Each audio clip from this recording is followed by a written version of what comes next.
Come inside the velvet rope and explore with us today. I'm Charlie. And I'm Cory. And this week we will be discussing Janet Jackson's The Velvet Rope. It is the second part of kind of a new thing we're doing, which is kind of album comparisons, comparing two somewhat similar albums that have gotten a lot of comparisons. It's not meant to pit artists against each other, to be very clear. Madonna and Janet are both legends. I just think it's kind of fun to see the parallels. These are two albums that I think are just, I've always thought of as being really akin to each other in a lot of ways, while also being very different from each other. And they were pretty contemporaneous. They were released within months of each other. So I think that's also a fun point to make. And yeah, it's another album that I personally have enjoyed for a long time. So I'm very excited to get into it. But actually, first off, this was pointed out to me by a listener. There was something we did not do last week, and that was reveal our favorite song from Ray of Light. Ooh, we didn't do favorite songs?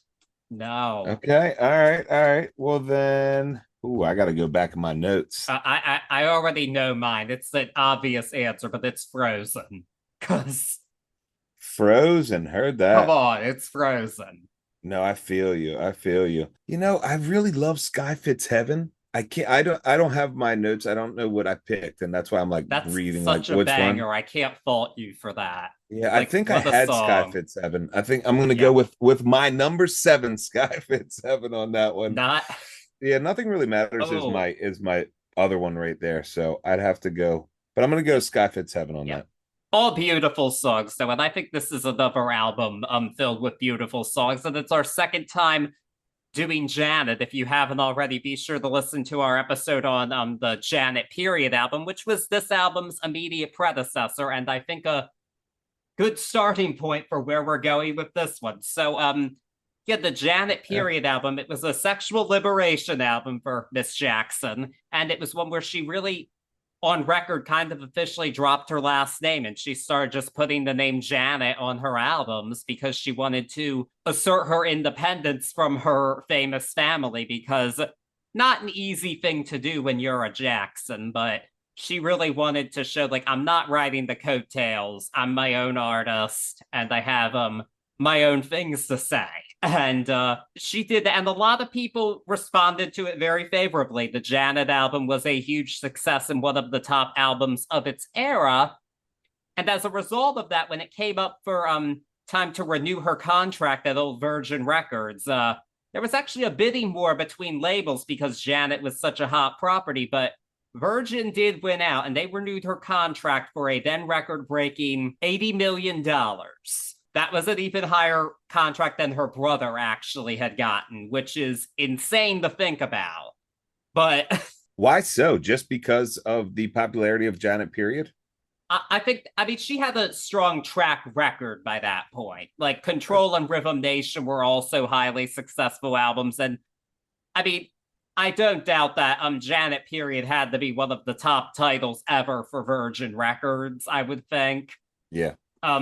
And so to them, it was like, oh, I'm sure to them, they saw it as the worthy investment. It's like, this is our very possibly top artist. I don't know their whole roster of the time, but it certainly, I mean, it wasn't the biggest label in the world. It was a major thing, but it wasn't the biggest. And that was a commodity for them. And they wanted to hold on to it. And they saw a proven cash cow by that point, because even in between these two albums, she put out a greatest hits compilation that one of the new songs was a huge hit on it, Runaway. And it went double platinum, even if they were songs for the most part that everybody already had.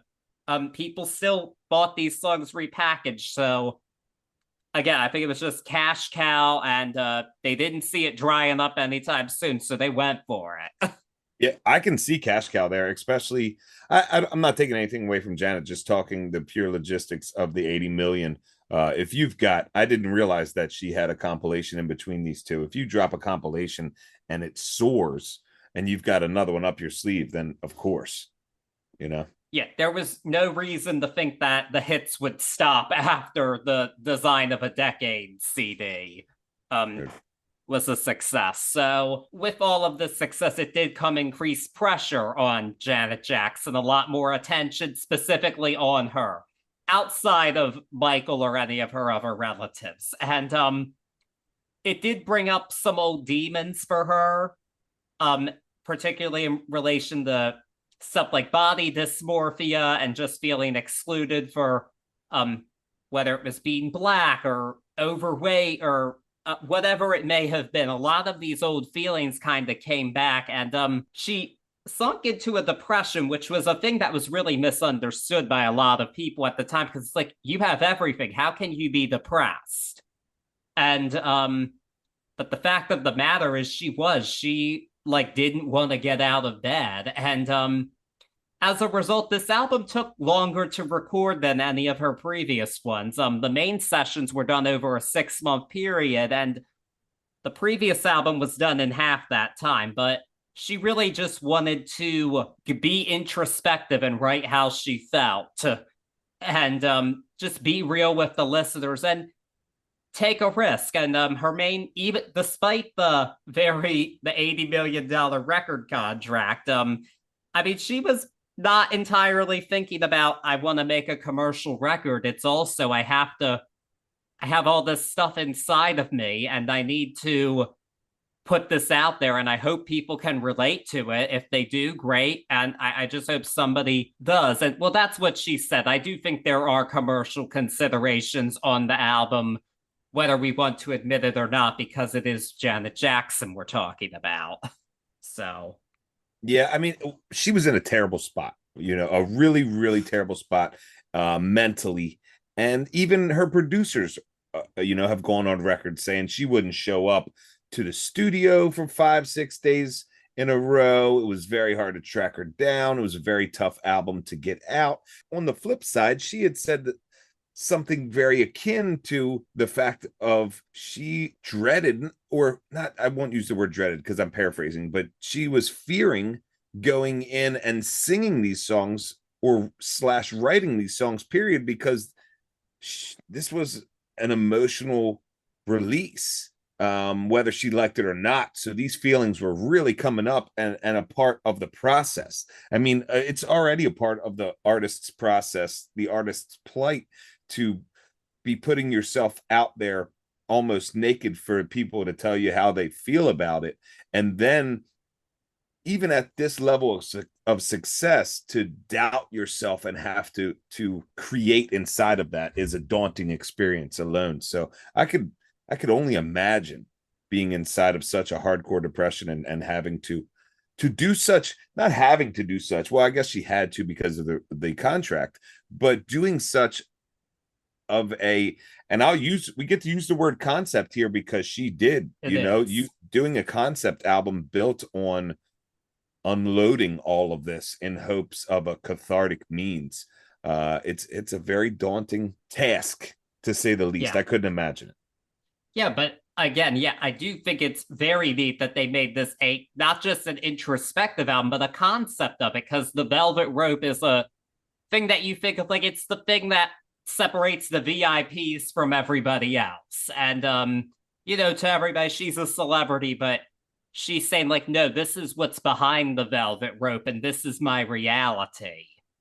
And which I love, and I think it's something that we should talk about here, or at least in my opinion. I feel like the Velvet Rope takes on 3 different meanings, or can take on 3 different meanings throughout this process, throughout this album.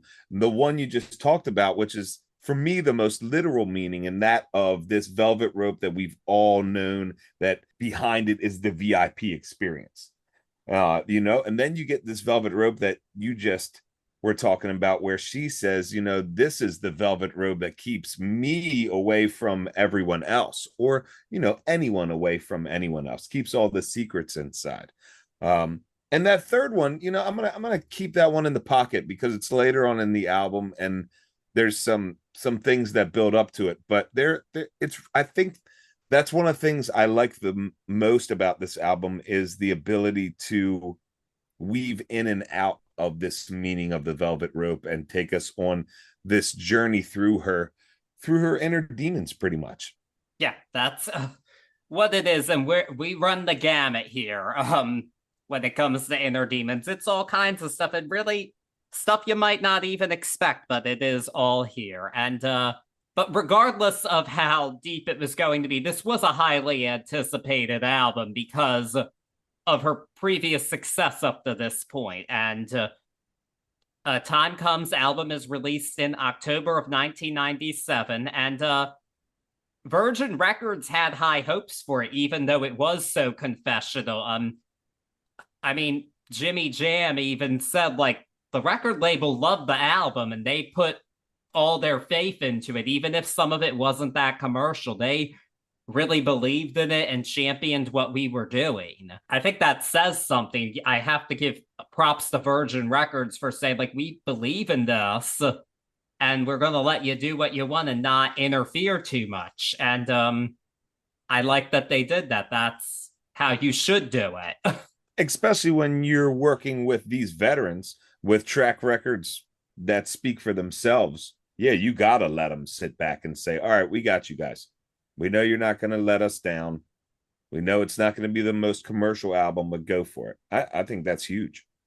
It is. But regardless of that, when the album came out, the reception was a bit mixed. That a lot of people were kind of some listeners and reviewers were really taken aback by it. And they didn't, I think there was some unfairness towards the idea. It's like, well, how can she be the press? Like, this isn't real life and we don't accept this from Janet Jackson. I think there was some unfairness on that part, and it just, even initially, it didn't perform as well as the previous album. It debuted at #1, of course, and but it kind of fell from there. It wasn't flopping by any means, but it just was, a lot of people were thinking, well, this is kind of underperforming and not doing as well as it should. However, at the end of the day, this album has sold 8 million copies worldwide, and it's gone triple platinum in the US, and it's probably closer to 4 times platinum at this point. And the big thing now is some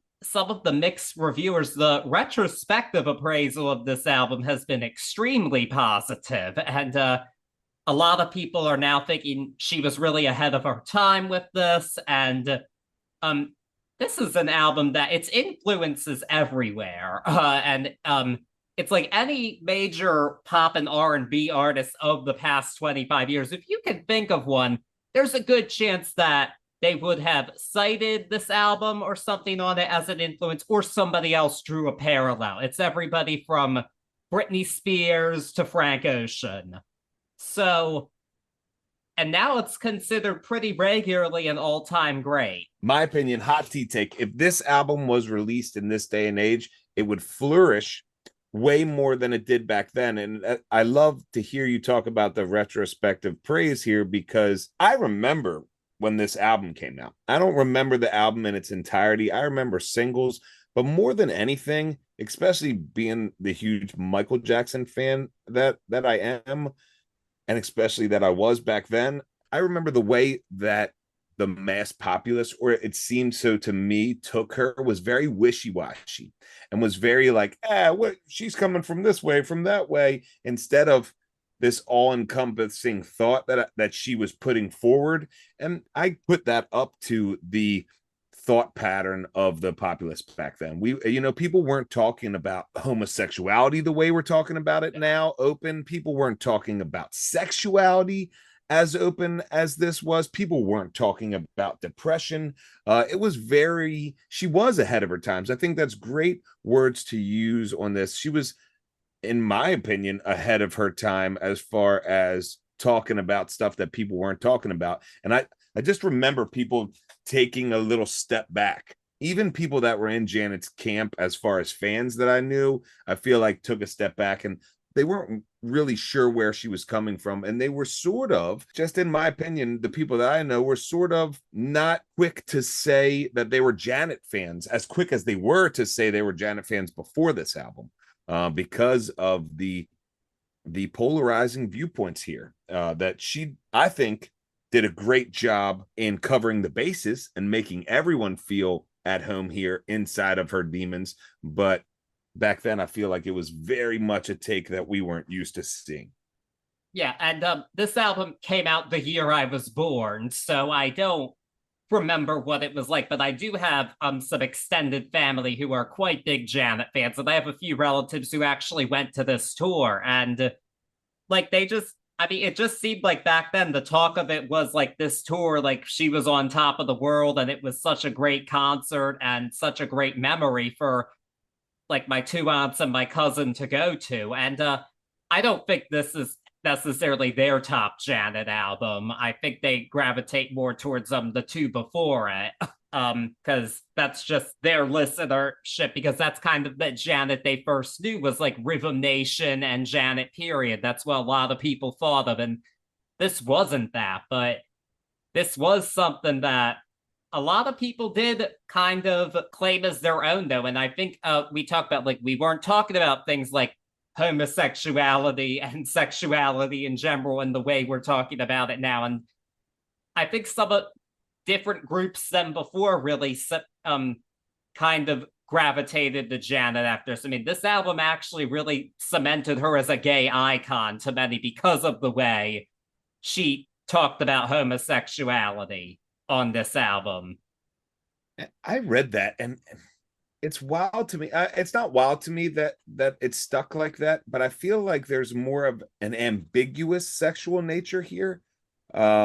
Oh, there definitely is. You know, like a bisexualness here. I you know, that she, at least from what I read, you know, so yeah, you know what? Now in retrospect, even saying that out loud, I guess, you know, that is an anthem of that whole community, is the inclusion of everyone inside of that. So I can see it saying it out loud now, that it would sing like that. I feel like we're also thinking about different songs in particular. Yeah, but it's tough. It's really tough to not go into our songs and yeah, you know, go over it. It's one of those things where these themes overlap throughout the album because it's a true concept album, which we love to discuss here. And yeah, the craziest appraisal would be the one that pleasantly surprised me, actually. Last year, Pitchfork, they released their list of the 150 greatest albums of the 90s. This was number 7 on the whole list. And wow. I was kind of pleasantly surprised. It was ahead of some real heavyweights like Nirvana and the Fugees. I was kind of Nas. It was ahead of this stuff, and I was like kind of surprised to see that, because I thought you just wouldn't have thought Pitchfork would have put Janet Jackson that high. But I thought, I mean, I just thought to myself, well, yes, it's a fantastic album. I just wasn't expecting it from Pitchfork, but I'm glad they acknowledged it. And yeah, I mean, with that being said, I think the music speaks for itself. And is it the 7th greatest? Is it worthy of all that praise? Despite what we've all said here, I think that the answer to those questions about what we think of it is in this beautiful collection of songs we're about to dive into. Let's find out. Yes. Yes. So the album begins with a spoken intro called Twisted Elegance, where she introduces the album's concept about how we're coming inside the velvet rope and we all want to feel special. And that's what this is all about. And it takes us right into our first full song of the album, which is the title track, Velvet Rope. And off the bat, this song just draws you in. It's a different sound, like a real electronica tinge sound, which was really different for Janet at this point in time. And it's immediately like, just we have a special need to feel that we belong. Come inside my velvet rope. And then just the beat drops. Like, there's twitchiness to it. There's even a sample of the theme for The Exorcist in it. And there's some violin parts. It's a lot of it, but I think it all just works together very well. And I love how we're not just introducing the album. The song is really catchy too. This gets stuck in my head at random moments. It has throughout the years. Like, I just randomly think, we have a special need to come inside the bell. Always, it's just one of those songs, and I think it's a really great album opener. One of the strongest openers I think we've covered on this show. I think it's always been a favorite of mine. Especially for this concept album. It is a great opener as far as it goes musically. It gets off to this, I'll use the word jumpy electronica beat. We get this real look into the concept, though, that I love in the art of this song. Yes, it's a good song. Yes, it sticks in the head. It's well produced. The composition is there, but I love the artistry behind this. You talk about the tubular bells from The Exorcist being a player in this song, but I love the thought of this album being her exorcism of these demons of depression, anxiety, self-hate, child abuse, all that stuff, you know? So if that's the lead off in this concept album of airing and getting out these demons, this exorcism, I think it fits perfectly, and I think it's such a great choice. You even get this beautiful, we get this beautiful wild violin solo that happens right around 3:30 that has this creepy tone, but it has this beautiful tone too. And I like to think that it really speaks to this fine line of letting the demons out and showing the art. So yes, is it a great musical opener? Cool. Yeah, it fits. But on the artistic side, I think this is a really cool statement piece for this album. Most definitely. And speaking of The Exorcist, I saw the trailer for the new one. That was terrifying. I do not want to watch that. I will have nightmares. I have nightmares all the time of The Exorcist. So Exorcist ain't happening for me, baby. That's the stuff that nightmares are made of. And I grew up in the the Catholic Church, so game over on all that stuff. That was it. I was jumping in my seat seeing that trailer when I went to see Oppenheimer, which was awesome, by the way. But I heard, and not terrifying. So but enough of that talk. I just had to say that because it's been gnawing at me. That anyway, we're on to our next song, which has a bit of an ominous feel to it. Actually, this song is You. Just another electronica tinge song. This is both Madonna and Janet having their electronica moments on these respective albums. And but this one also has some funk to it because it samples a song from the band War called The Cisco Kid. And this one, it's a very interesting song vocally. She sings it in her lowest register possible, the verses, and it's a pretty harsh self-indictment, frankly. Like, she's saying, like, when you hate you hate everyone that day. I'm like, oh, wow, you just cut deep, girl. you cut deep with that. And, but then we still have that, we get this chorus with those backing vocals that a lot of people thought were her brother, because it does sound like him, but it's actually not. But it so does. But this is another song. I just find this to be a very real song into this is depression. This song is a very real look at it. And it's harsh, but when you're in that depressed state, I know I can relate. No one's harder on you than you are. And in that case, I find this song very real. And it's also pretty cool to listen to. So I'm a fan of this song. Very well put. You is a perfect title for this track, and especially what she's stating here. And it fits really well inside of this statement early on in the album so far that we're getting. It stays the course there. The beat is funky. The crazy part is the Cisco Kid is also a friend of mine, and I couldn't put it together that was the Cisco Kid in there, and I couldn't find that. So thank you for that. That was racking my brain. Of course, I can't not address my elephant in the room, and that is the difficulty for me ahead of time taking Michael out of the equation, period. And I know she fights with that, and I as a critic inside of this, of course, but it's impossible not to hear Michael Jackson backing her up in this. And for me, there's even sounds of like a Dirty Diana / Scream vibe here inside of this. And I start to be like, all right, Jimmy Jam, let's be serious right now. You're in her camp and you're like, oh, she's all about getting away from this. No way. Nobody can convince me, and I usually don't take as harsh of a stand as I am right now. You can't convince me that the producers of this album, when they listened to this in its entirety, were like, oh man, that doesn't sound like Michael. No way.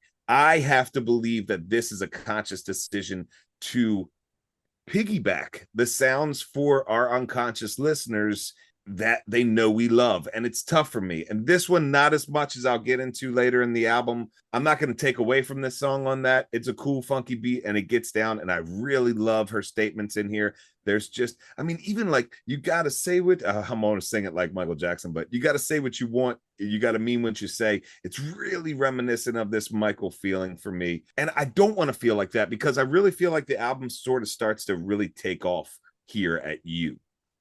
So I don't want to feel that way, but I would be doing us all an injustice if I sat here and said I didn't think that was Michael Jackson in the background, that this doesn't have a Michael feel on it. Oh, it totally does, but at the same time, for different take here, I'm going to give you the other side of it. So first off, I mean, that's that family blood. That's just that Jackson blood. They can do that.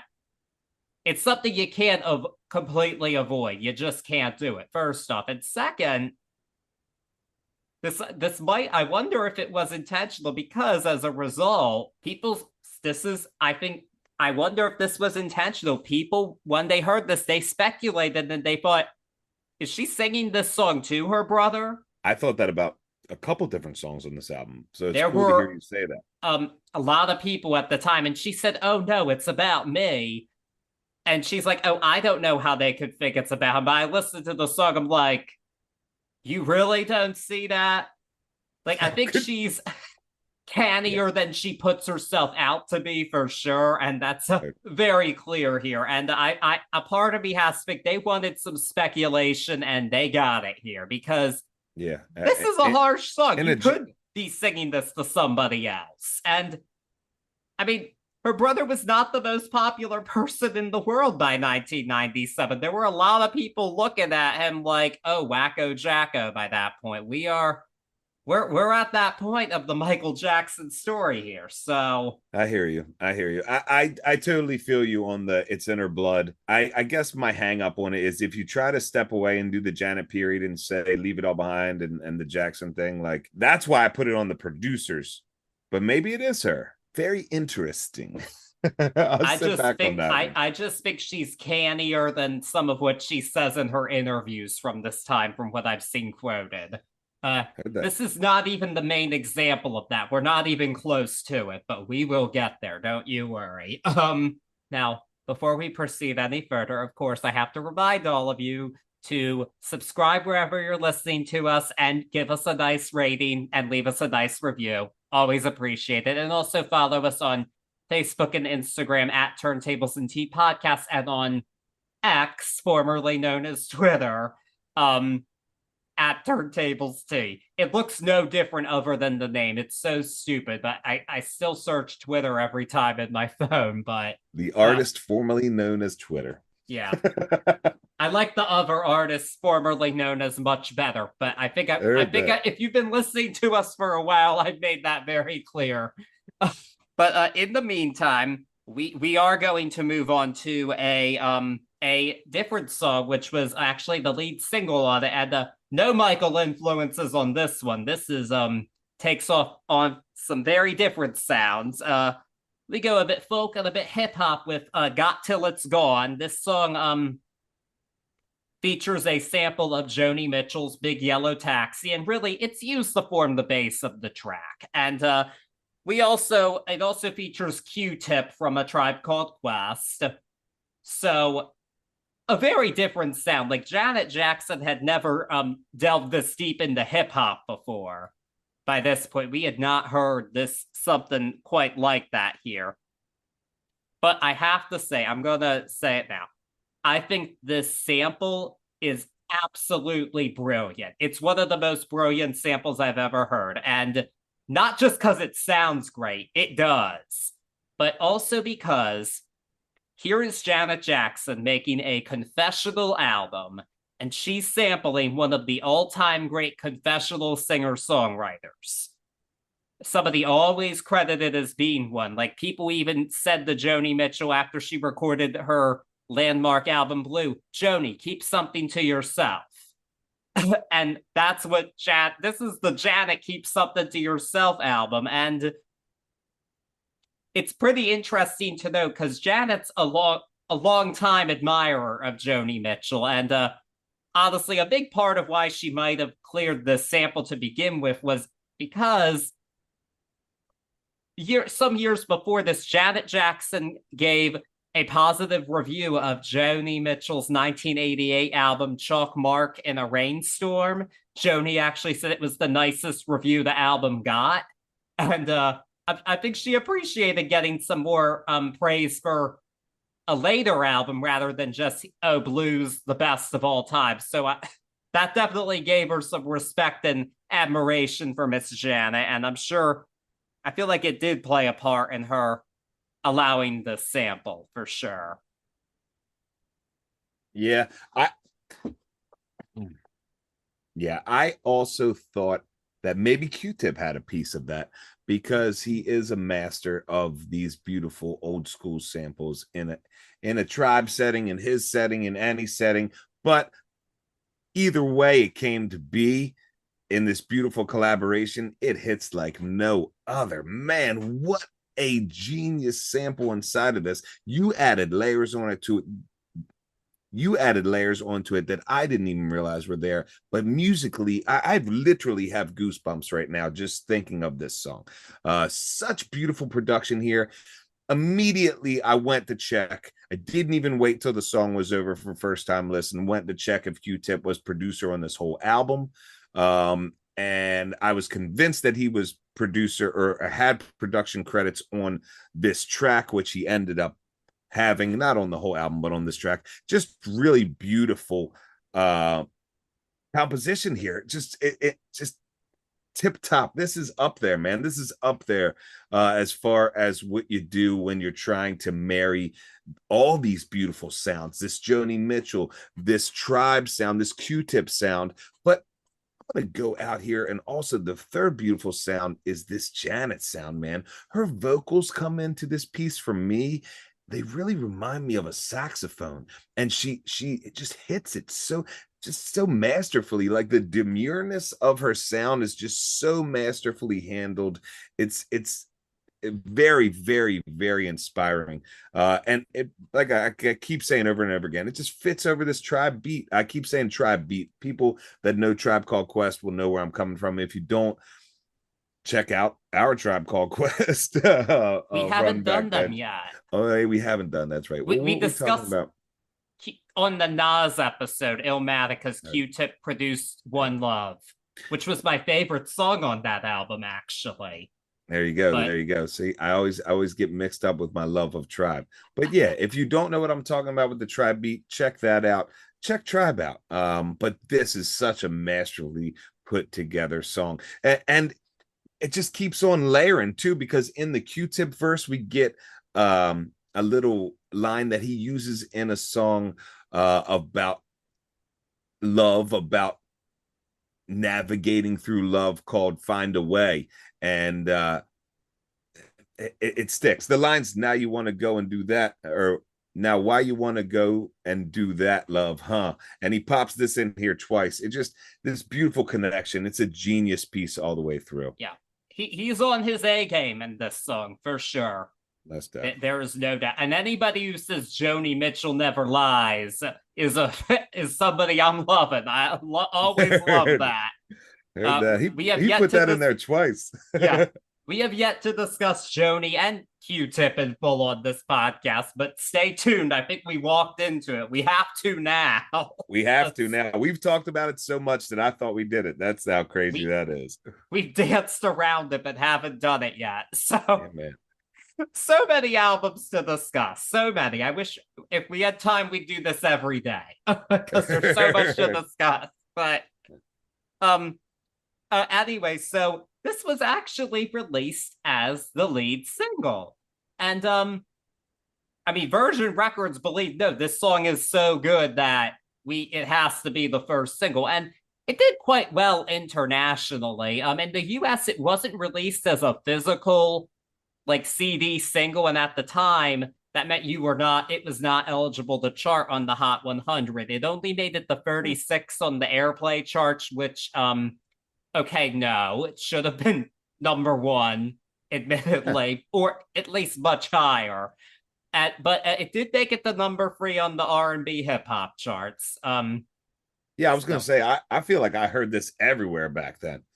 But yeah, maybe not as far as radio play, I felt like, but it didn't get no radio play. It's definitely a song people know and love. I heard that. And that's how it should be. I can't take anything away from this song because yeah, we don't know what we got till it's gone, but we don't have to think about that because we have such a beautiful song with us. So Yeah, man. but now last week I discussed like Janet Jackson albums have these interludes, and I really am not going to discuss them too much, but there are some exceptions that this one does merit a bit of discussion. This is an interlude called Speakerphone, and it features Janet having an to put it lightly, an intimate conversation with another woman, and it's been pretty widely accepted by this point that the woman she's talking to is none other than her former sister-in-law, Lisa Marie Presley. Really? You didn't know that? No, I had no idea. No, people seem to have. There are some who think it was like one of her backup dancers, but a lot of people seem to be in the line of thought that it was Lisa Marie Presley. I'm happy we talk about this because I didn't want to have to put this into the next track. I'm going to go out on a limb and say that them playing or her putting Get Lonely in the background of this interlude here, yeah, was really a neat thing. I mean, a track that we're not going to hear for a long time. We'll hear it on this album, but not for a while. To put that in the background here when she's lonely doing, I guess, lonely stuff, it makes sense and it's neat. It's one of those. I'm not the biggest on her stuff on these little interludes, but on this album, they make a little bit more sense than they had before for me, especially on Janet Period. And this one much more so than most of the other ones on this album. Yeah. We had to mention Lisa Marie. That's wild. I didn't know that. That's mind-blowing. She even got a shout out in the album's liner notes. So no shit. Was she married to Michael at this point? So no, but actually, quite some time later, Lisa did say even after we divorced for a few years, we were still on and off romantically. She was still on and off romantically involved with Michael Jackson. Wow. That's wild. That's a wild Jackson level that I didn't know. So thank you for that one. Yeah, definitely. May Lisa Marie rest in peace for sure too. But yeah, this was also definitely again a thing of, I think Janet's very canny and knows she wanted people to be talking, and just the content of the track alone was going to get people talking, but the speculation as to who it was and people thinking it's her sister-in-law, that just adds to the mystique of it all. So that's why I say she's more canny than she puts herself off across. Heard that. But it does get us into our next song, which is My Need, a song with a classic soul foundation. It samples both Love Hangover by Diana Ross and You're All I Need to Get By Marvin Gaye and Tammy Terrell. In this song, Janet's need is sex. Like it's about lust. She's really just thinking about that's on her mind. And honestly, I'm sorry she had to go through such a hard time making the album, but after the last album, I think it's kind of refreshing to hear Janet let her guard down a bit about sex more. So, because on the last album, it's just like she was so in control of everything with all the sex. So it's like, even on something like If, she was just so aggressive, like, yeah, I'm lusting, but I know what I want. This is much less confident, but I appreciate that she's willing to be real. And I think that makes her more relatable to the listener. I think that's important because I think that these feelings are, whether we want to admit them or not, I think they're very real and the part of most, if not all, people. So I think it's cool she acknowledged that. As for the song itself, is this like top five on the album for me? No. It's not like one of the very top songs here for me. It's not one I always think of seeking out all the time, but I do appreciate it. So on that note, I like my need. Yeah, this is another track that I thought Q-Tip was on just because they sort of sit on a tribe-like beat early on. The melody takes a little bit of that away, which I enjoy. My question for you is the Marvin Gaye song, You're All I Need to Get By, is that actually credited in the samples? Because for me, I couldn't get out of that. Is there credit there, like a legit credit from her as far as the sample on that? Yeah, the writers of that song are credited as writers for this Okay, song.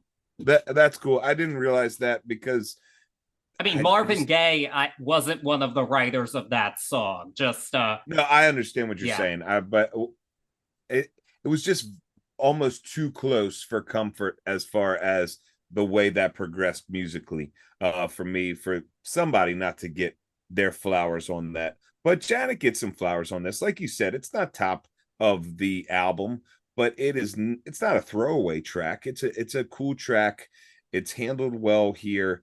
It's very matter of fact sexy, and I like the matter of factness inside of that. I think it speaks to what you were saying about her letting her guard down, and it does it.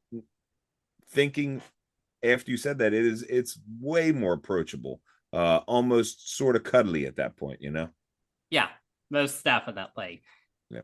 But with that, we get another interlude, which it seems like a throwaway, but I actually kind of realized there is a significance to this. So it's called Fasten Your Seatbelts, and it has Janet and her girlfriends actually mimicking the old Hollywood actress Betty Davis in a couple of her movies. And I think this is significant because I think it means that these next few songs on the album have a specific audience in mind, and that would be the gay audience. These next few songs are definitely you could say they're for the gays. One in particular, but the least for the gays one starts it off, but it still can be just because it's a banger. It's for everybody though, and that is Go Deep. This is the party song of the album. This one's over the years, it's gotten a lot of comparisons to her huge hit Escapade, which I could definitely see. I feel like they had to be thinking of that, but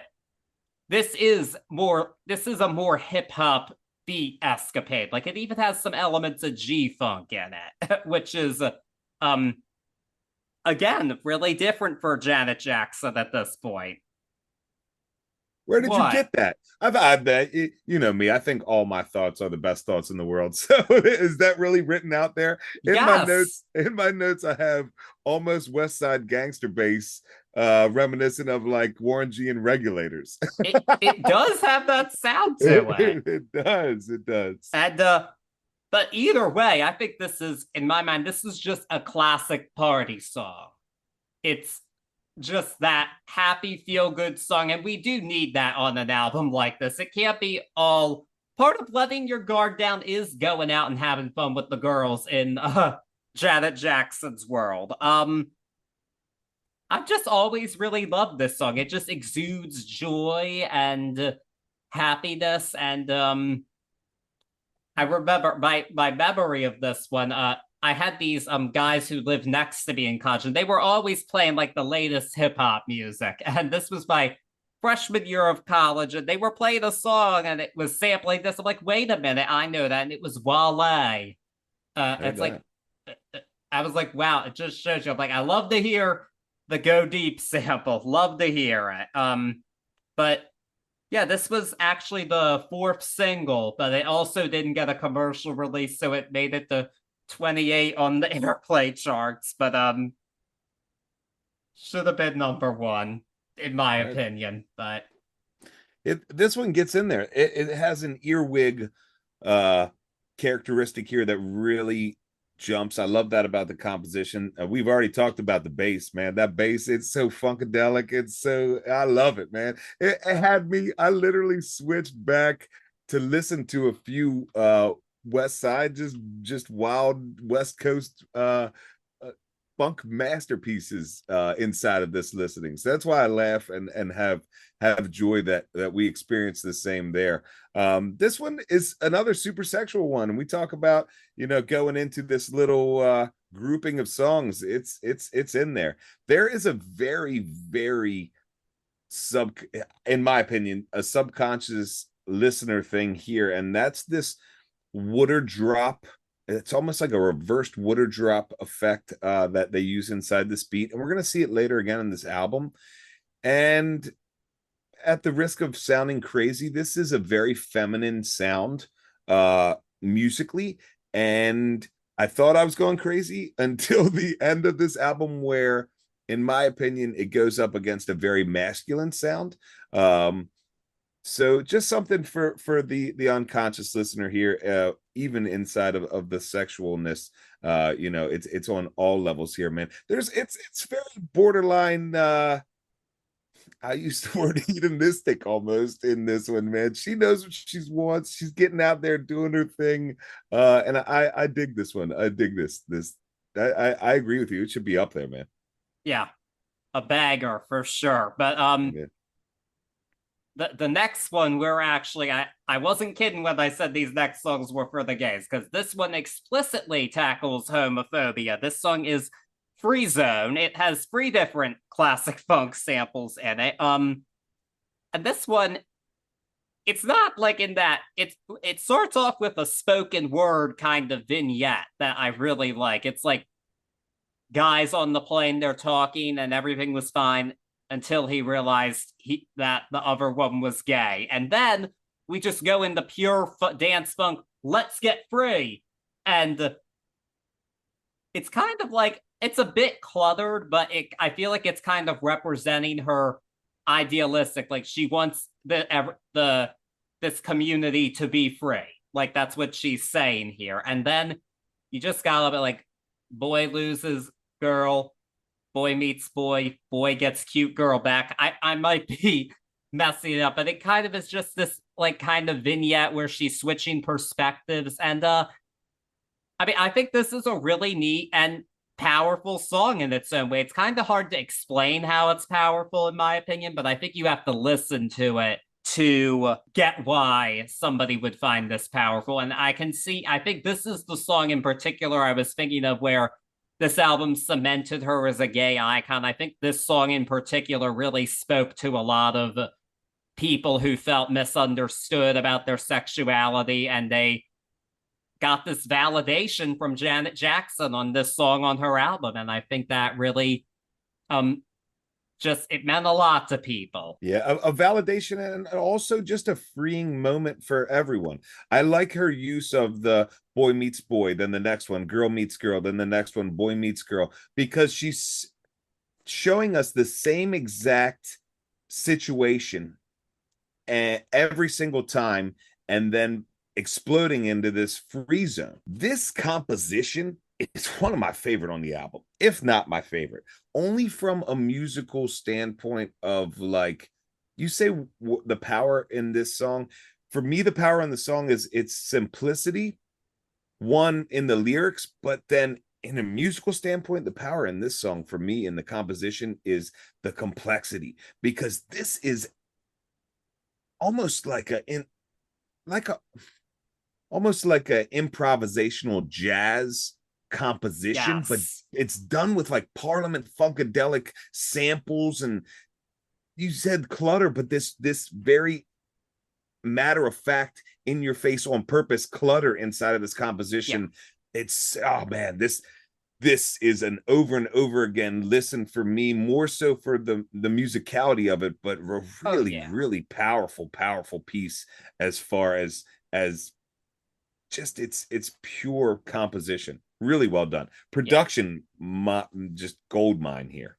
Yeah. I mean, the clutter is, in this case, it is not a dig at this track. It's totally intentional and it works beautifully. Does indeed. But we are going to go for a cleaner sound from another 70s vibe on our next song after a brief interlude, which this song we'll be discussing now is Together Again. This is a straight up disco song. Like, that's what it is. Like, that, it even on the album, it even starts off with a as a ballad and then dives into the full dance beat. A lot like old Donna Summer songs like Last Dance. It's totally Studio 54. She admitted that was an inspiration, and she went there as a young child, which only if you're Janet Jackson or Brooke Shields are you going there, or Drew Barrymore, I guess. Some kids went there despite all the cocaine around them. They still it's wild to think that there were 12-year-olds at Studio 54, but when you're Janet Jackson, I guess that's your life. So but this is not just a disco song, it's a poignant song too, because this song specifically, Janet Jackson wrote it thinking of, she'd lost some close friends of hers to AIDS. And I mean, as a result, I'm sure saw them really suffer before they died.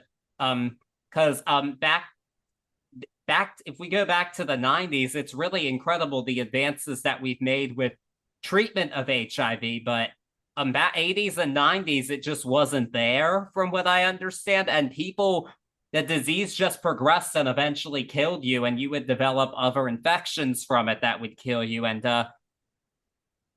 it was an epidemic that hurt a lot of people, and it got brushed under the rug by a lot of people because they thought of it as the gay plague. A lot of like conservative folks who just didn't get it, I guess is putting it nicely, frankly. It was bigotry to just say this disease belongs to one group of people. It did affect everybody, but even if it is specifically affecting one group of people, it's still a terrible disease. And thank goodness for the progress that's been made in it. But there was very real pain caused by it. And this song exemplifies that. And it was originally written as a ballad, but Janet then decided to turn it into a disco song, and I think that was a really smart decision because it does keep this from getting too maudlin, and it's a well done disco song. It's not like overt with its production. It's kind of there. It's a slinky groove, but it's definitely present, and she's trying to look at it from a somewhat more positive perspective, like together again, good times we'll share again. Everywhere I go, every smile I see, I know you are there smiling back at me. And I mean, it's a universal thing. Everybody suffers loss in their life, regardless of what it's from. It can be from anything. And as a result, the song resonated with a lot of people. It was the second single and hit throughout the world. Most successful in the US, went to #1 and stayed on the Hot 100 for almost a year. So I'm curious. I'm guessing, is this a song you remember from the album for sure? I don't. I really don't. I don't remember it being out there. It didn't even seem familiar to me while I was listening through, but I can believe, that it stayed up there.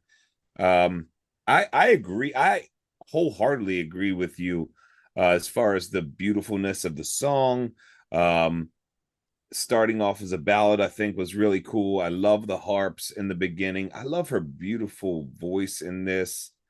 But I'll be the opposite side of the coin on that and say that I don't like the disco production on this. I think this I would really love to, and I was going to ask you if you knew if it ever got done as a true ballad, but I would love to hear this in its original I would love to hear this in its original interpretation, the way she wrote it, only because for me, when it hits the disco part or the beat and goes on, it moves just a bit too fast for the beautifulness of this song for me.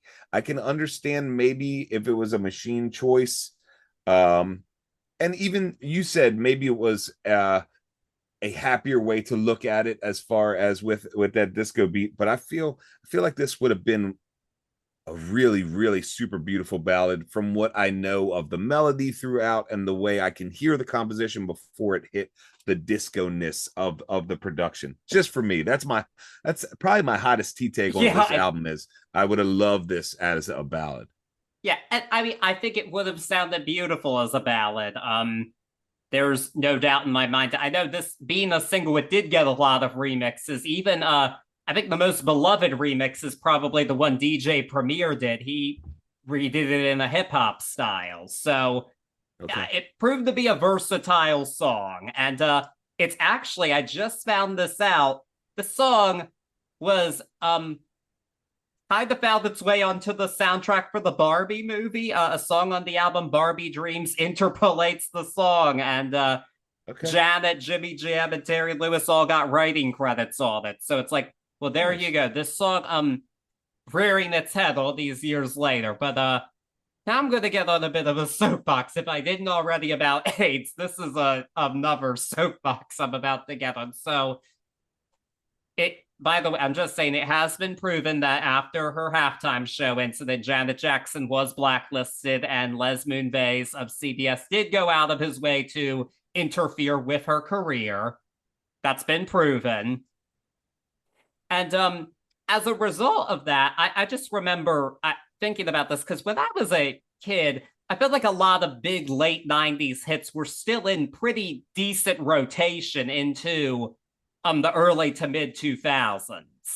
Like I still heard them a lot. And I can't help but think like if Janet really didn't get a decline in radio play after the wardrobe malfunction, I feel like this is one that would have stuck around more, at least on the radio and in the public consciousness, because I kind of had to actually seek out Janet Jackson. I never heard her songs on the radio despite all the hits she had, and a lot of that kind of had to do with, frankly, probably the Super Bowl incident. But I was curious because, you know, it's like, well, I have relatives who love her and she's Michael's sister. I want to hear what she's about. But I didn't hear this song for a long time, and I think it's a shame that probably disappeared for a bit, but it's getting its recognition now, and rightly often regarded as a classic song.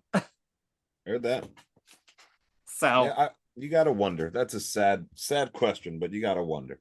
I can't help it. This is the one in particular I feel kind of got swept away because it was still fairly recent for a while, and you didn't hear it. I Heard. mean, I still sure heard all Shania Twain's hits, but not together again. Like, You know that makes total sense. it's just weird for me to think about. But our next song is one we probably wouldn't have heard on the radio, period, anyway, because it's a pretty wild one. Our next full song, which is Empty. So this song is simultaneously extremely tied to 1997, but also tied to today. So this song, the interlude before it is actually that of a dial-up modem, and it's kind of specifically inspired by going onto internet chat rooms and looking for connection on there when you're feeling lonely. But it's really about how like the emptiness of it all is kind of the point of the song. And chat rooms are not a main way that many people communicate on the internet these days. That's why I say it's very 1997 in that regard. But people do definitely still look to the internet for connection and will talk to strangers on it, frankly. People do that all the time. Doesn't mean it's a good idea, but it does happen. And so in that case, this song is, again, ahead of its time in a lot of ways, but it's pretty wild compositionally. I mean, it's got like almost a bit of a jungle beat to it. There's so much going on in the song, but it all works for me. I don't quite know why it does. I feel like thinking to myself, I feel like this shouldn't work. There's way too much going on here, but I really like the song. I think it's a really neat track. And I mean, I think the lyrics hit home, even though I promise I don't talk to random strangers online. But yeah, I think it's a very relatable song too. I like the thought of the song. I really like the fact that it can still be interpreted today in almost the same mindset. The final line of how empty of me to be so full of you, in this sense of looking for validation with strangers that you don't even see face to face. I think that's huge. and maybe I understand, or I try to use the word understand with the clutter and the technoness and the jungle, as you put it, beat there and the clutterness of that. But for me, and I'm not even trying to be a jerk here, but for me, the only thing empty here is the composition. It really just falls flat as far as musically. I dig what she's saying and I understand the story. I can relate to that, but as far as this song goes musically it's my least favorite on the album. I mean, it's not for everyone, I will say that. And it's one that actually took time to grow on me. I don't think I really clung to Empty until like I listened to this album again a couple of years ago, and it had been a while, and that was when it really like stuck out to me. Because by that point, when you've been listening to an album for a long time, even a song that didn't stick out to you as much at first, over time it might a bit more. That happened more for me with some of later songs on the album. This one got to me a couple of years ago, but I do see where you're coming from. I wouldn't say it's top 5 on the album, even though I do like it. Heard that. But we are going to go in a very different direction with our next song, because, you know, I love the end of Damn Disconnected. Gotta love that. But we are going to go into a very different direction now. The next full song is What About? This song actually, it kind of is a bit of a companion piece in a way. I didn't know this till recently, to the song This Time on the Janet album, which she said was inspired by the same situation, but it was still sticking with her. So she wrote about it again. And this song, well, it hits harder than that one. This is an intense song. I mean, it starts off with this lovely flamenco guitar, and she's singing about being proposed to, but then we get into heavy rock, and she's screaming, like, what about the time you lied to me? What about the times you yelled at me? And the song, I mean, this is probably really inappropriate to say, considering this song's about domestic violence, but when it transitions, it really hits you. I'm sorry, that's the only way I can think of it.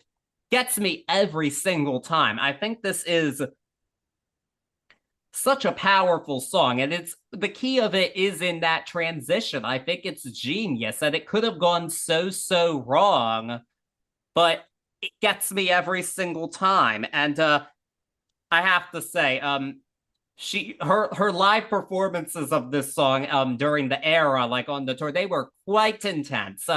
Not as intense now. I did hear this song the first time she did it, and still beautifully done. But she even said, well, a few times she talked to the audience, she even said, "This is me." So this is a very, I mean, this is possibly the most revealing song on the album, I think. It is. It's super revealing. It's super driven. It's super powerful. It's really well. I'll say it's really well produced because it is. Hot tea take. This is a Michael Jackson song, man. This is a Michael Jackson song. I know I sound like a broke record on this. I just have this beef, man, because I love everything she's doing. And I love this song. Don't get me wrong. But there's no way I can't draw the parallel to Dangerous. Or like She Drives Me Wild in particular, but more so just like the Dangerous sound, as far as the sounds that they were using on Dangerous. This song didn't need to have her like distortion on her screaming. It's so powerful. You're right, those transitions are bangers. This song is a banger, but produced, I feel like it was overproduced into a Michael song. Maybe I just can't get over that. And you know, and I understand inspiration from her brother and family and the whole nine, but this one, again, I enjoy this song. I'm not saying least favorite. I'm not saying it's terrible or anything, but I'm saying in a critical eye, there's no way you didn't produce this to sound like a Michael Jackson song. I mean, I don't know. I could see where you're coming from. I do think that what I feel like the point here is what sets this apart from being a Michael Jackson song is the subject matter. That's what Okay.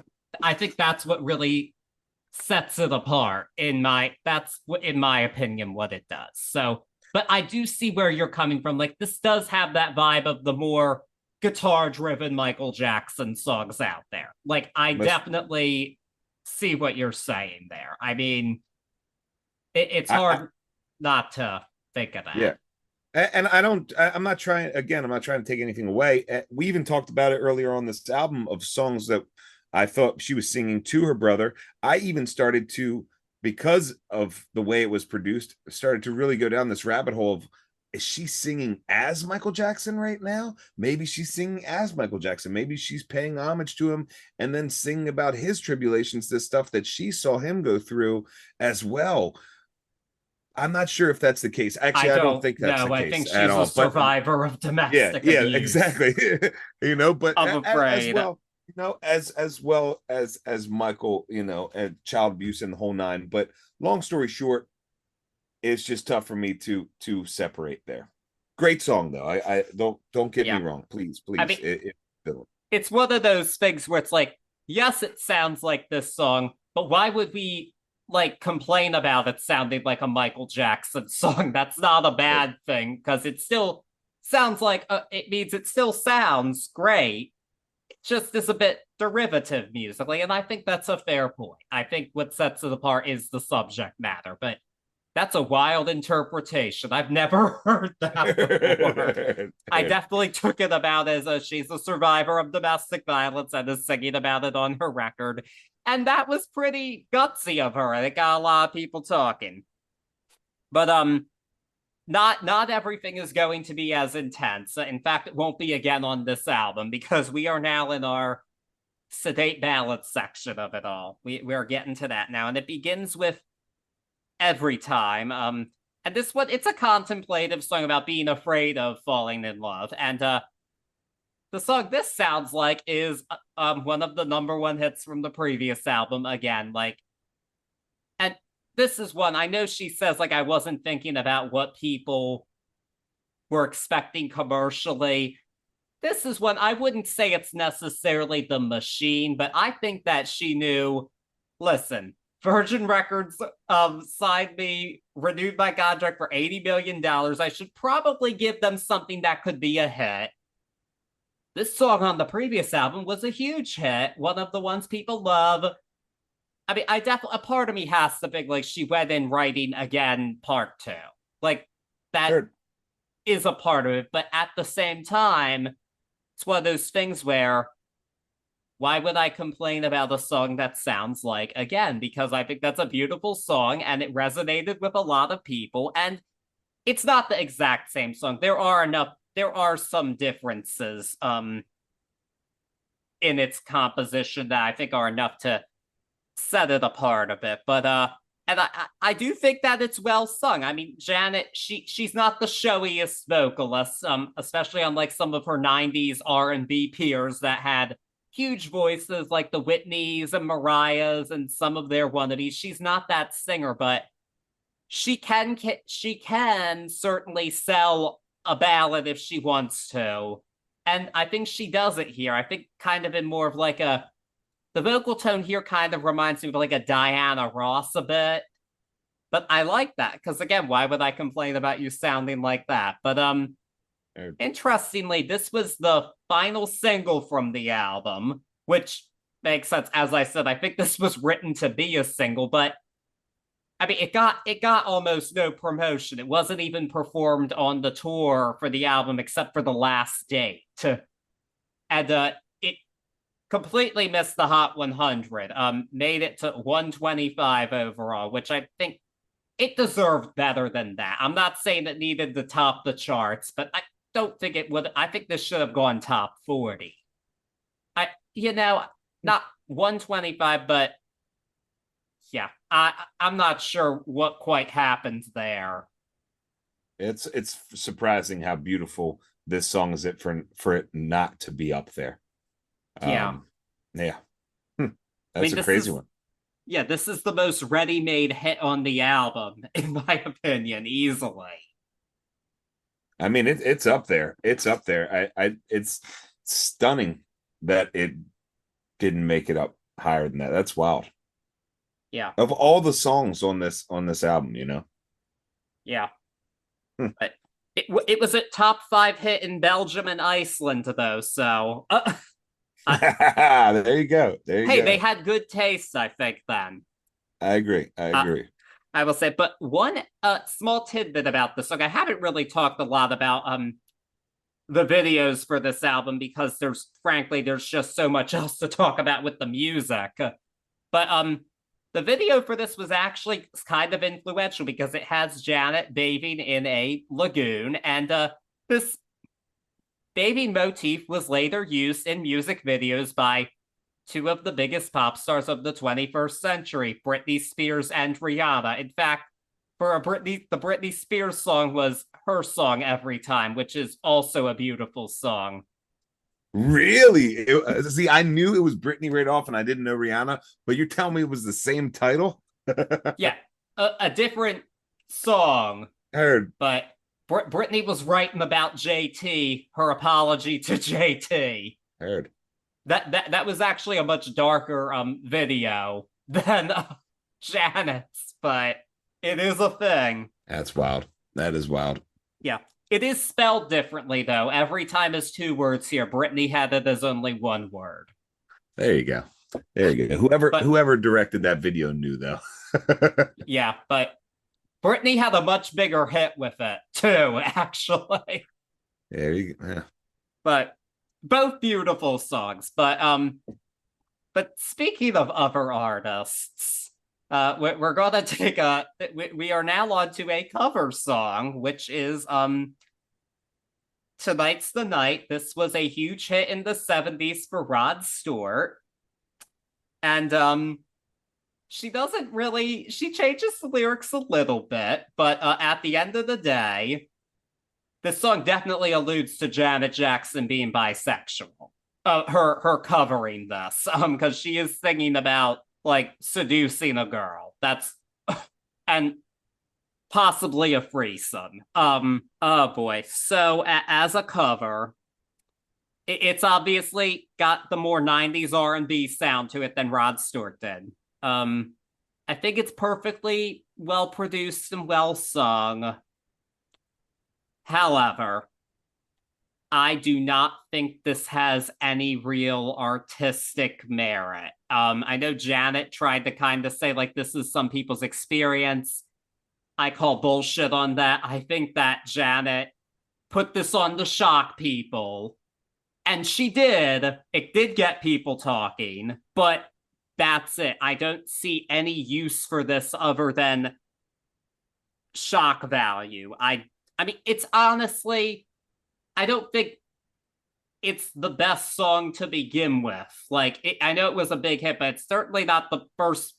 It's certainly not the best Rod Stewart song you can think of. But who asked Janet Jackson to cover this? It's like no one asked for this, and this is honestly the only 100% complete misstep on this album for me. I don't get it. I don't think it has a place here.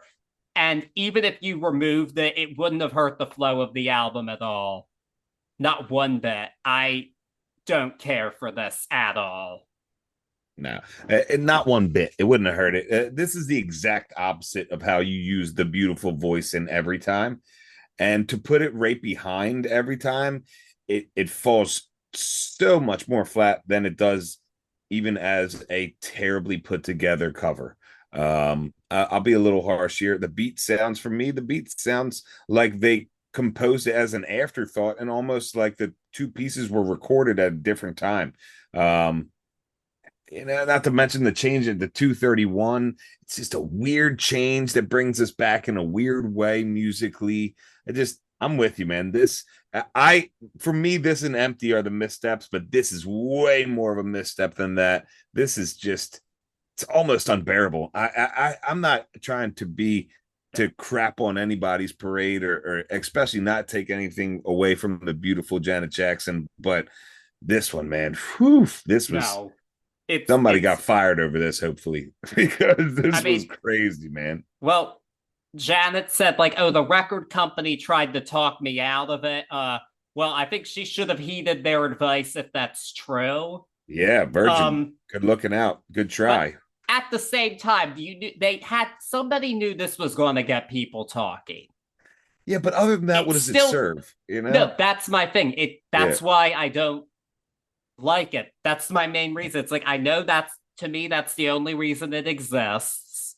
There's no artistic merit, and it's I don't like it at all. I don't need it. I wish it didn't exist, frankly. I hear you. But I mean, that's all it is. But so I mean, sorry, Janet, this one was not it. yeah, sorry, Janet. To our listeners, first time listeners, you might think we're going a little rough. That's about as rough as we ever take it. That was, we're saying No, that probably should have was never existed. It just, it's, it, it's that bad for me. it's just not completely useless, I'm afraid. But fortunately it's just one song, and we're on to much better things with our next one, which is I get lonely. I almost said I get so lonely, but it's just called I Get Lonely. I mean, this one is not a straight up ballad. It's kind of like a minimalist mid-tempo R&B kind of song, which is a bit different for Janet Jackson, a bit of a different vibe, but I just love the vibe of this song. Like everything about it. Like I love the little finger snaps. I love the vocals. It's just a great 90s R&B song. That's really what this is to me. And I mean, the title's kind of self-explanatory. Like, I get lonely, but at the same time, it's like you need that specific thing. Like, can't let just anybody hold me. You are the one. Yeah, the backing vocals, which is really, I believe, just Janet multi-tracked, are beautiful too. And this was the third single, and it was another big hit. It debuted and peaked at number 3 on the Hot 100, and I think this was a deserved hit. I think I like this one, always have. Super deserved hit. This is 90s production, 90s music making, 90s 90ness at its finest. This is Lead with the Hook, which we talked about a little bit back on Lauryn Hill. We talk about every once in a while, but Lead with the Hook works out so well here, because if you didn't lead with the hook when she comes in here with when she comes in the track with Sitting Here in My Tears, or With My Tears, it wouldn't have hit like that. If you didn't have the hook and then drop off into what you were talking about, that click track, that snap track there with her sitting on it solo, it just wouldn't hit like that. This is beautifully thought out, beautifully produced. This is that hit, man, for me. And I think for everyone, this was one that was everywhere back then. This is a great song. This is a great 90s song, but that aside, a great song. Yeah, definitely a classic. And there was actually a very popular remix of it that was produced by Teddy Riley. Speaking of the Dangerous album, and it featured Blackstreet. I prefer the album version, but I did feel the need to mention it because it does have its fans and was popular. Blackstreet did a remix of this? Yeah, they were Maybe. featured on it, yes. They Okay, even heard filmed the that. video for it. I wonder if that's why it was so. No, this was everywhere. I don't know. Now looking back at it retrospectively, I wonder which I one. think both. I wasn't Yeah, around, but I'm under the impression both versions were on the radio. heard. But yeah, and either way you look at it, this one, this is the for me, this is a diamond on this album. Not it's a cut above the rest. Oh yeah, definitely. Again, classic '90s R&B. It doesn't get much better than this. I don't think if you're thinking of that specific time and Yeah, genre. It's hard to yeah. do better than this. But we are now on to another turn with the uh, one of the most controversial songs on the album, Rope Burn. Um, this song is about bondage. It's about how Janet wants to get tied up and have hot candle wax poured on her. This one, MTV actually called this the first trip hop R&B ballad, which I don't know for sure, but I mean, at least these days, I'm listening to it through a modern perspective. I think it's a cool song. I like the bass in it, but I think production wise, it's kind of a standard slow jam kind of thing. However, in a way, that's the brilliance of it because, yeah, Janet's singing about some kinky stuff here, but she's normalizing it. And she said at the time, like, her quote on it was, the expression of sexual fantasies can be beautiful if there's trust, love, and understanding. And I think that comes through in this song. Like, you don't feel like I don't feel like gross listening to this, even despite what she's singing it, because I do think that I don't think this is everyone's reality, but I do think it's real coming from her. Like, I do think she's talking about something that she happened to enjoy. I think she was bearing her soul here, even if it might not be everybody's experience. But I think I think that commitment of it all does come through in the song, and that's very important. And again, she normalized it, and that's brilliant. That wasn't an easy thing to do at this point in time. It's not an easy thing to do now, frankly, but especially back then, I would imagine. Yeah, it definitely comes through because this was my third interpretation of the Velvet Rope. And The feeling. I'm so glad that you said that because I didn't read this anywhere.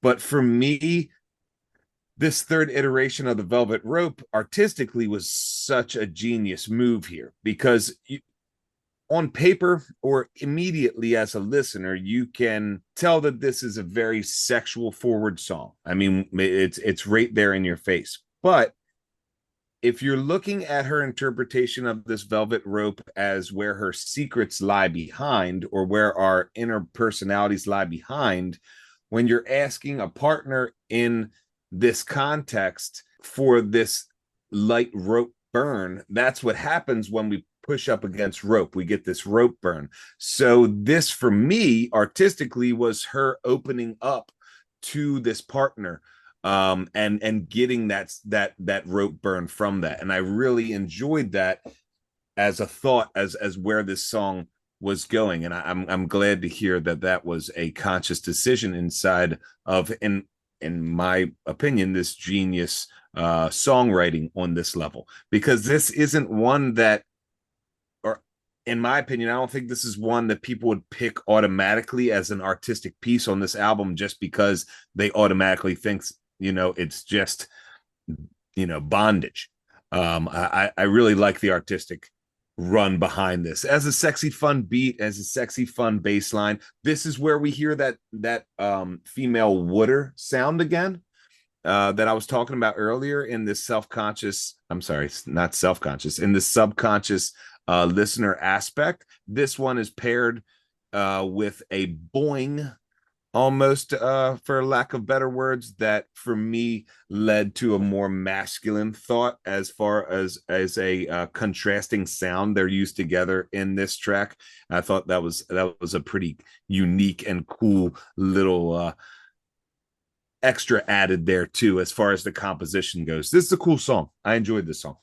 Yes, but I will say, some of the artistic nature of it could have been taken, though might have gone over some people's heads, because I will say now, this song got immortalized on the tour, because for those who don't know, this tour did get an HBO special filmed at Madison Square Garden for a sold-out crowd, and millions watched it, and they even sold pretty well on DVD, actually. And Okay. when she performed Rope Burn, a lucky male audience member came up on stage with her and got handcuffed to a chair while Janet danced for him. I think I remember that. Yeah, that was a thing that people definitely remembered, and it immortalized the song, I think, for sure, that automatically. And it was a gimmick she kind of started on the tour before with Anytime, Anyplace, but she took it a step further here, and it was a regular feature of a Janet show for a while. Not these days, but at a point in time, it was.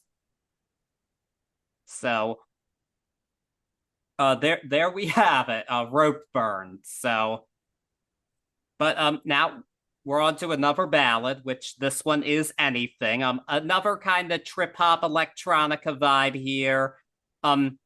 It's about it's about sexual desire. It's definitely more vanilla than the previous song, obviously. This is a song I came to appreciate a bit more this week. I do think this song suffers from its placement on the album after too many ballads. I think that's a big hindrance to it, especially after Rope Burn, frankly. Anything sounds kind of pedestrian after that. But on its own, I think it's a neat little song. It's not anywhere near the best on the album, but I do think it's a lovely song, bit too long, but I don't think it's a throwaway track by any means. It's one again that I came to appreciate the subtle electronica of it more in particular this week. I think especially after listening to Ray of Light too. It just again suffers from where it is, especially. All my notes. I mean, you're going to put that right after Rope Burn and expect it to sound like it goes somewhere is crazy to me. It's too, I won't say too long. It just doesn't go anywhere. It sort of just sits there, especially where it is on the album. I am with you. By itself, there are some subtle musical pieces in here that I really enjoy. It's not a throwaway track. It's not an empty track, but here it just doesn't do anything for this album, especially in the latter third of this album. There's no momentum here at all. And this, for me, slows it down, I think, slower than where they wanted to be as far as momentum going into the end of the album. Yeah, most definitely. And just the songs, the ballads before it were, for the most part, there was something a bit more. The two before it in particular were just more dynamic songs. And this one just kind of is there. And so that's where we are with that. But we are close to the finish line here. After another interlude, we're on to what was initially credited as the closing track, Special. This is another ballad, but this one does stick out because we get a very different sound than we did. This is not a sexy song by any means. It goes back to that motif at the beginning.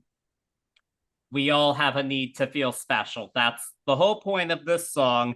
And she's singing it to kind of her inner child, is what I read. And that totally makes sense to me with just the sound of it. It has a very light sound to it, even some gospel elements that I think are really lovely.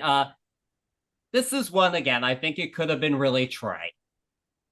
But it doesn't, fortunately, I don't think it quite is. I think the gospel of it definitely helps it a lot. And again, it goes back to the concept here. And that concept is a big part of it because we all, at the end of the day, want to feel special, whether it's through, regardless of whether it's through, it does kind of all go back to it all, whether it's you're struggling like in Free Zone or whether you want some rope burn. We all want to feel special. I guess that's the point of this all. And I think this sums it up well. And also, gotta love the line about watering your spiritual garden. What a beautiful thought. I love that. Always have.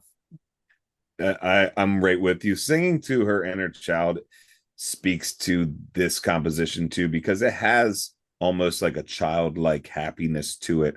I'm right with you. The gospel really makes it so this one doesn't get lost because this is a mission statement piece. So I feel like without that, it doesn't stick the landing. This does stick the landing, not necessarily 2 feet right there ready to go, tens across the board, Olympic scoring, but it sticks the landing enough to not lose the mission statement here and not lose this piece in this mix of ballads, in this mix of ballads in the latter third of this album. Yep, completely agree with you. And after that, we have a hidden track right after it called Can't Be Stopped. It's now been finally separated and acknowledged as its own track. It definitely is a bonus track. It's a fine song. It's nice to have something a bit more upbeat and funky after all the ballads, but I mean, I definitely would have taken it over the Rod Stewart cover, that's for sure. But I don't. Yeah, it's definitely a bonus track. It's fine. It's not unlistenable by any means, but bonus track. So that's not the last track of the album. That was a bonus track, that like a hidden track after special. Yeah, you didn't Or hear it. no, I heard it. I heard it, but I thought You that didn't was know it was a separate song. I knew it was a separate song, and because I was on Spotify and had it as track 23. Yeah, But I'm so glad to hear that that wasn't the end of the album as far as like album tracks, because I feel like Special hit that mission statement and didn't get lost, and I can see Special now a little bit more as a ender.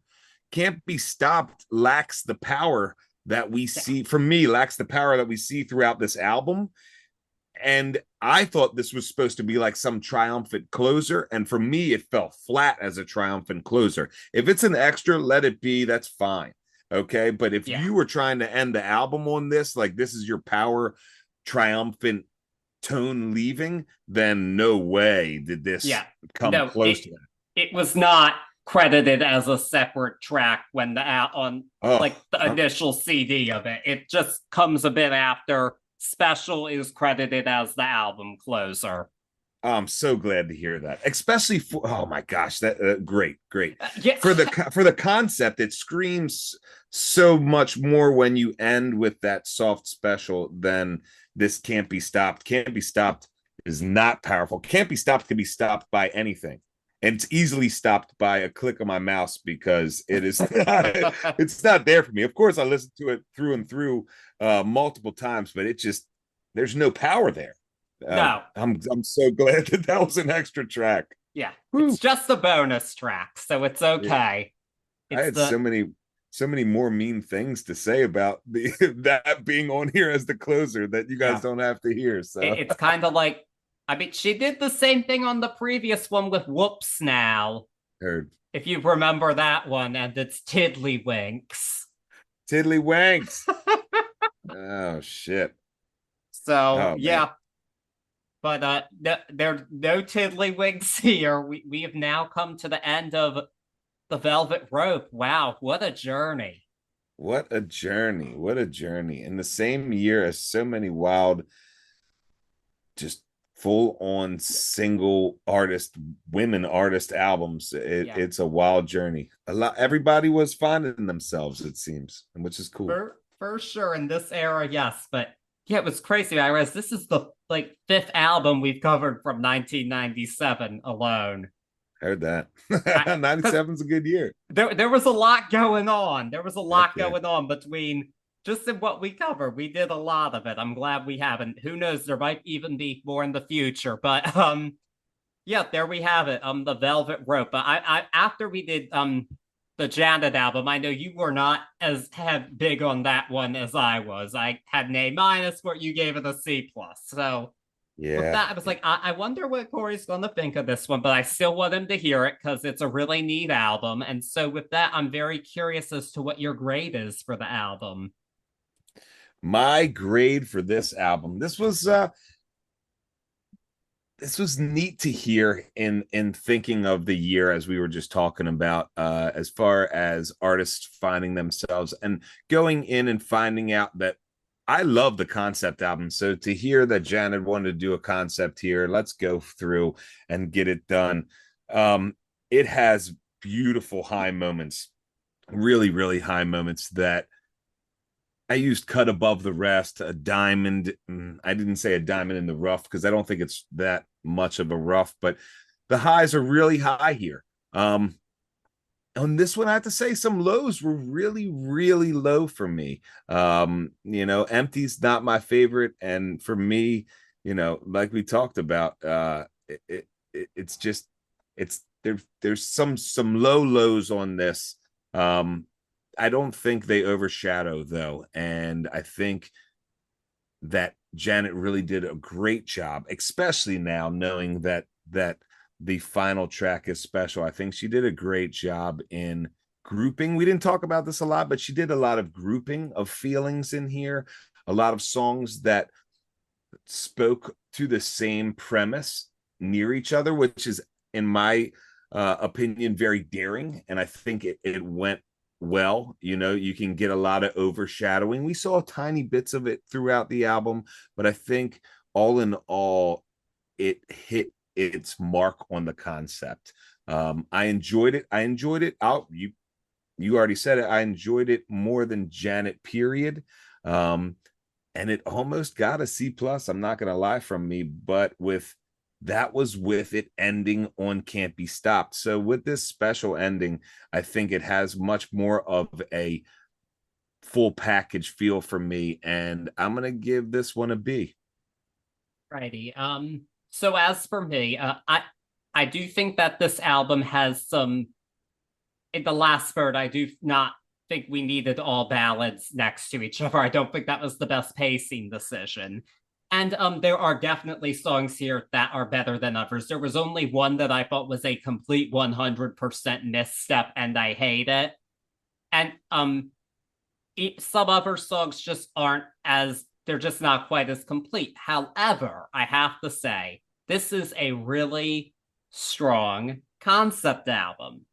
And in that regard, I think it's a brilliant concept album. I think that what we're doing here is really just as a whole piece, it comes together very well for me. And so just thinking in terms of this as an album, as art, I am going to give it an A-, which is the same grade that I gave Janet, period, but this one is above that one for me, because as an overall, this is a true statement. So because of that, I can overlook some of the missteps, and even some of the songs that aren't as good, I can find elements of them that I think are positive and that don't make them complete skips for me, outside of the stupid Rod Stewart cover. That's why I didn't even bring the cover up in my synopsis, because I didn't want to put more on it. But you're right, man. That one was tough. It sucks. That's really, but and really, this is. I mean, Janet has not put out as good of an album since this one. That's but we're not there yet, so we don't need to get into that. This is a classic in my book, and this, I feel like I should have run the poll of what people thought before we actually did this to reveal it. I guess I'll do that next time for our next one. I just didn't think of that because I just didn't. It's our first time doing it. Cut us some slack. But with this, it's the final question. What most personal album, deep introspective look into a diva wins from the late 90s, Ray of Light or The Velvet Rope? Well, I'm going to add to the suspense there and listen to our listeners and not forget our favorite song. So what's your favorite song on this album? Oh, good point. Very I gotta go with Go Deep. Okay. It's a banger. Okay. I feel like everybody thinks I'm gonna do the Q-Tip track, and it was up there. Totally did. Get Lonely is the track on this one for me. Okay. Yeah. Get Lonely is the track for me on this one. It's that 90s joint. So yeah. I did think you were gonna say Got Till It's Gone. That was a close second. Also a great song for sure. All right, so now the big question. Which one? They both had a really great time in doing exactly what they set out to do. Yeah. My choice is because the one that won for me wasn't just ahead of its time. It ushered in a new movement, a new way, and really has never died in my opinion, in the ears of the listeners. So I'm gonna have to go with Ray of Light. I have to agree. Ray of Light. I mean, Madonna, they both shocked people, but Madonna really did the most successful reinvention of her career. She has a career full of them. Oh, yeah. But she subverted everyone's expectations and did a heel turn no one expected. And she set the groundwork for a lot of the pop music of the next 25 years at this point. Yeah.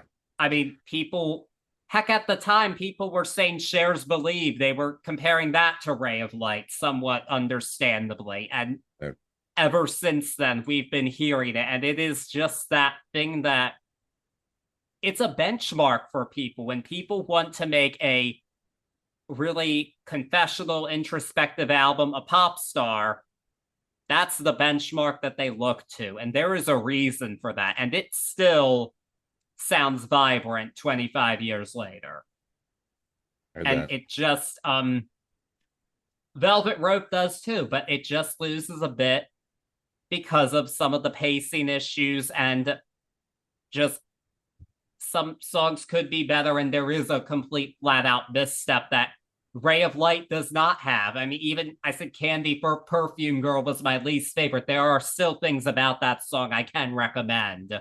Heard. And there just wasn't anything as poorly done there. And I think it was a bit more of a, I think it's important, it was a bit more of a succinct album. I think Janet could have used some editing.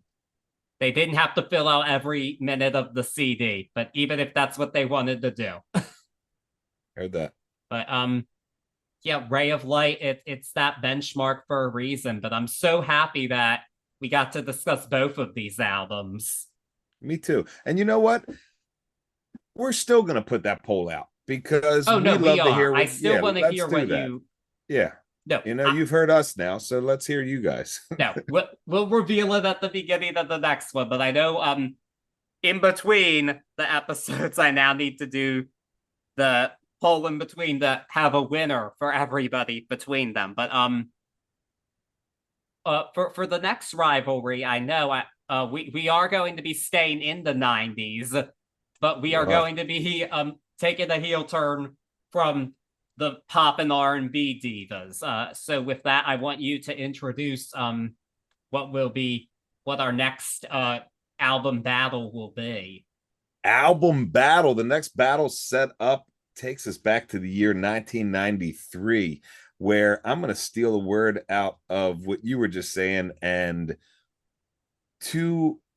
these two albums were setting the benchmark for where this rock and roll / grunge era / alternative era would go and flourish inside of the future in front of it. And we're going to start off with the album from Eddie and the Boys, a little band called Pearl Jam. In 93 released an album called Verses, and we are going to dive in for our first time into the wonderful world of Pearl Jam. Yeah, I'm very excited to do it because I'm vaguely familiar with Pearl Jam, but I know they do have more of a classic rock vibe than a lot of the grunge bands, not quite as subversive. And well, Eddie Vedder did collaborate with one man very dear to my heart, Tom Petty. So that always makes me want to dive in a bit more. We still can't believe we haven't done Tom Petty again here yet, but we definitely will. I'm just shocked we haven't yet, but definitely something to think about for the future. But yeah, looking forward to getting into that. And also, listeners, please let us know if you like these album rivalries we're doing. I think it's a fun thing to do. I'd like to do it again in the future. I think it causes us to think outside the box a bit and get a look into what you're all thinking. Most definitely. Yeah. Most definitely. But yes, until next time, we are ready to do our next Verses with Verses and our friends in Pearl Jam. So try not to go too crazy until then. But we'll be right back here, same bat time, same bat channel. See you guys soon. Peace.